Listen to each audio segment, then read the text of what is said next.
This is not a podcast. The theory behind turning the bulk email that everyone's been receiving into a video has been that so much of the content on the internet now, LinkedIn, emails, white papers, whatever, is being written by AI.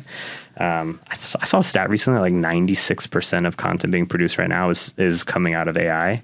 The idea is, on a monthly basis now, we will have some assemblage of Emmy-winning people sitting here talking about things that we think are relevant to our clients, partners, friends, whatever. So going forward, no long-winded emails from us. We will be sending out these video blurbs. We're talking AI. Yeah, we're talking AI, but also in the context of how, advertising is always kind of changing with new platforms and new things. Yeah. And everyone kind of panics when it happens. I mean, is that what's happening right now with AI?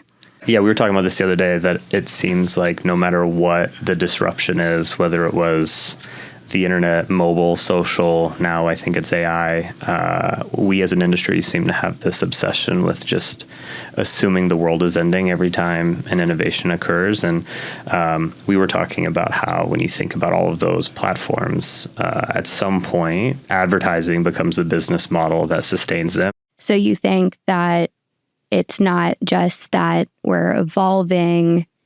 Well, so we are evolving. It's not that it's this crazy thing to panic over. I don't think so. I think the tools are always changing. And one of the things I've always loved about advertising from the very first moments that I started exploring it is that it's always changing. There's always some new piece of technology, some new trend, some new cultural moment, some new thing that we've got to figure out how to leverage. AI, to me, is just another one of those tools. And I think we're going to see a inevitable bifurcation of agencies that figure out how to implement it to make their people better, and then be able to charge a premium for what it is that they do, because they get speed to market faster, they can test things faster, they can make things happen that they couldn't make happen before. I mean, totally. And it's not that AI just saves money. It's, if it does produce faster, it's because it's kind of like UPS, where it's like overnight delivery, it's a premium. It's not just saving money here and there. It's still something that has to be very human-centered. We can prove it a lot quicker than we could before.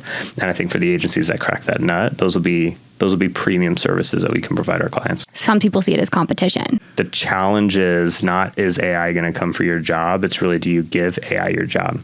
And you can already see people who are doing it. And I think creative has an aesthetic that comes out of AI the same way that words have a certain feel to them when it's written by AI, right? Sure. What is a tale as old as time has been, you're always going to be able to find somebody who is willing to do something in less time for less money.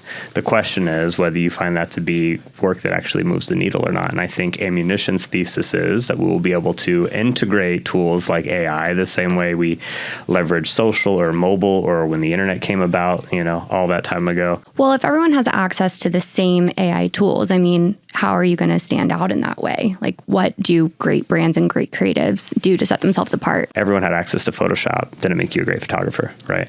Everyone had access to the typewriter. Didn't make you a great author. I think the reality is it is just another tool to get to the work. And to get to great work, you still got to be great at your craft. You got to know how to use the tool effectively. How can we go above and beyond as much as we can and deliver as much real value within those restrictions?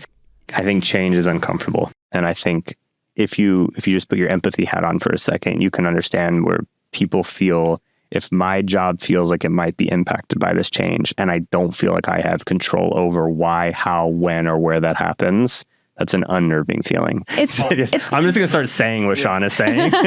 No, Sean completely thinks everyone's jobs are screwed.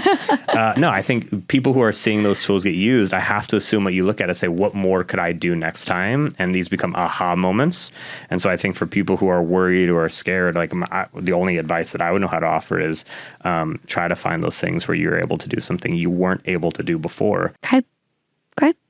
Well, where do you see it all going? It just keeps getting cooler. I think that's what technology does. And I think for advertising, we seem to be fixated on our own demise. And what is true and continues to be true is, number one, we're still standing. And number two, at the end of the day, no matter what happens, that great piece of technology that you're worried is taking your job starts to be funded by your job.